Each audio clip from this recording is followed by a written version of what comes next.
What's up guys, my name is Ace, and by far the biggest question I've been getting asked since the Season 1 update is, now that the Cold War guns have been added into Warzone, which stats are the same as multiplayer and which stats are different for Warzone? Because obviously they did have to adjust a bunch of the stats for the Cold War weapons when they brought them to Warzone in order to properly balance them with the guns that are already in Warzone from Modern Warfare. If they would have just straight up copied and pasted the guns in with the exact same stats, pretty much every single Modern Warfare weapon would be completely outclassed by the Cold War version because Cold War's guns are designed around 150 health, and therefore they're technically dealing more damage per shot, and on top of that, they tend to be a lot more accurate and easy to control in Cold War's multiplayer. So obviously they were going to be changing some stats like damage for instance, but a lot of people are wondering what else changed with the guns going from Cold War's multiplayer into Warzone. So the point of today's video is just to give you a general overview of what sorts of stats you can expect to be changing with the guns going from multiplayer to Warzone. And the reason it has to be a general overview for now is I want to give you guys some answers, but testing in Warzone, especially if we're trying to do really specific stats like exact damage values, it's very, very difficult and time consuming. And therefore, even though yes, I am planning on covering guns in Warzone, it's going to take me some time to really get a handle on things and get all my testing done. So that's why in today's video, we're mainly just going to be looking at general stats. There will likely be some exceptions to this as I get into testing more and more guns. But let's start going through the important stats here. First up, damage. Of course, the damage values have been adjusted from Cold War's multiplayer into Warzone. And this doesn't appear to follow a multiplier or a flat reduction, but essentially, based on the guns that I've tested so far, when I compare them to their most comparable counterpart when it comes to rate of fire, their damage is also being lined up with that. So just as an example, the Grau 5.56 in Warzone has a rate of fire of 750 rounds per minute, and it deals 28 damage up close.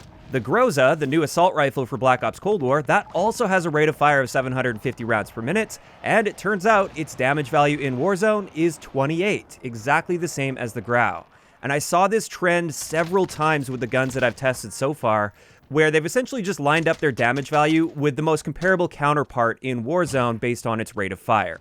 And this makes a lot of sense. This keeps our DPS and our time to kill values nice and consistent across both sets of guns. And it seems like they did the same thing with headshots as well. The headshot multipliers aren't going to be the same as the headshot multipliers in Cold War's multiplayer. Instead, they're more so just going to follow suit with the comparable guns that are already in Warzone. Now, as for our rate of fire, so far I've tested the fire rates on all of the assault rifles, and they are unchanged from Cold War's multiplayer. And so far, I haven't found any exceptions to this yet. So that part seems like it is nice and consistent. However, this is where I want to get into recoil. And with recoil, it seems to be kind of hit or miss. And what I mean by this is let's first have a look at the QBZ. Keeping in mind with these recoil plots, I was standing at the exact same distance at 14 meters away. And between multiplayer and Warzone, it's pretty much the same recoil pattern here. There might be some slight differences, but for the most part, this is pretty much the same recoil pattern in both of these modes. However, when I test the AK-47, and yes, I was testing the Cold War version of the AK-47 in Warzone, and I compare that to the multiplayer version in Cold War, you can see that it is a very different recoil plot. So they definitely made some adjustments to recoil for the AK, and I suspect this is going to be the case with several of the guns. Now again, I'm going to need more time over the next week or two to really dive in deep and test all of the recoil plots of all of the guns. But so far, I just wanted to show you that some guns are going to be the same when it comes to recoil, or basically the same, and then other guns are going to be entirely different. And I think this does make a bit of sense as well, especially in the case of the AK, for instance, because in Cold War's multiplayer, for instance, the AK has surprisingly little recoil for how much damage you're dealing. Normally, a higher damage assault rifle like that would have a lot more recoil.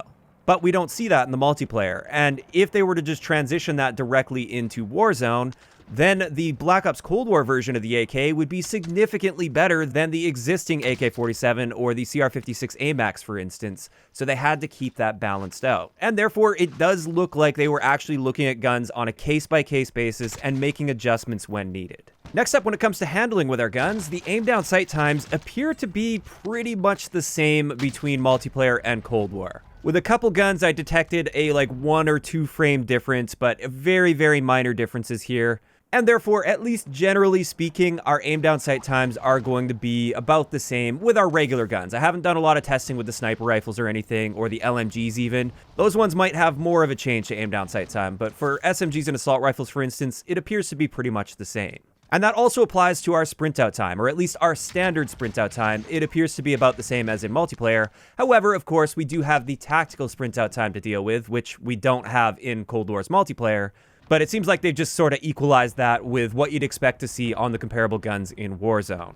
Next up, when it comes to reload times, based on the guns I've tested so far, they have actually been adjusting the reload times for Warzone. And just as an example here, the AK-47 in Cold War's multiplayer has a reload add time of 1.32 seconds, whereas in Warzone, it's 1.20 seconds. And this is a trend that I've noticed so far with the guns that I've tested. It seems like they've sped up the reload times a little bit for Warzone compared to multiplayer.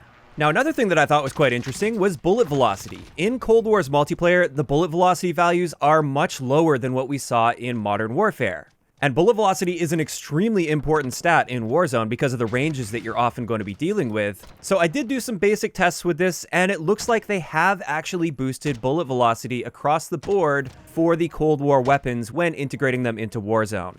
And this is really good news. This is one of my big concerns bringing the Cold War weapons over, is that they wouldn't adjust their bullet velocity, and therefore they wouldn't stand a chance at range against Modern Warfare weapons.